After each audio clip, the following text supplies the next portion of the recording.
کہ ان کی صحت کے حوالے سے کوئی بھی اگر ایشو ہوتا ہے، وہ دن کو ہو وہ رات کو ہو. آپ نے دیکھا ہوگا کہ پچھلے دنوں یہ بات بڑی کہی جاتی رہی کہ جی رات کے اندھیرے میں انہیں اسپتال کیوں لے جایا گیا. تو سر اس کا جواب یہ ہے کہ جو ایمرجنسی ہوتی ہے وہ ٹائم دیکھ کے تو نہیں آتی.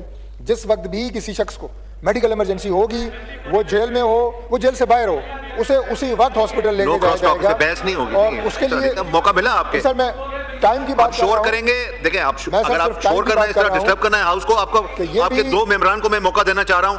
آپ شور کریں گے میں ایجنٹ کر دوں گا. اس طرح نہ کریں. گورنمنٹ پہ ایک ایلیگیشن لگایا گیا کہ جی رات کو کیوں لے کے جایا گیا. میں نے اس کی وجہ بتائی ہے کہ جب بھی کوئی پرابلم ہوتا ہے، کوئی میڈیکل ایمرجنسی ہوتی ہے، اسی وقت لے کے جایا جاتا ہے. بلکہ میں تو سمجھتا ہوں کہ گورنمنٹ کے اس عمل کو تو اپریشیٹ کرنا چاہیے کہ تاخیر سے نہیں لے کے گئے، اسی وقت لے کے گئے. اور سر جب تک وہ گورنمنٹ کی کسٹڈی میں ہیں، یعنی جیل میں ہیں، تو جیل انتظامیہ اور گورنمنٹ کی یہ ذمہ داری ہے کہ ان کو صحت کے حوالے سے جو ان کی فیسلٹیز انہیں درکار ہیں اپنی ایکسرسائز کے لیے، کھانے پینے کے لیے.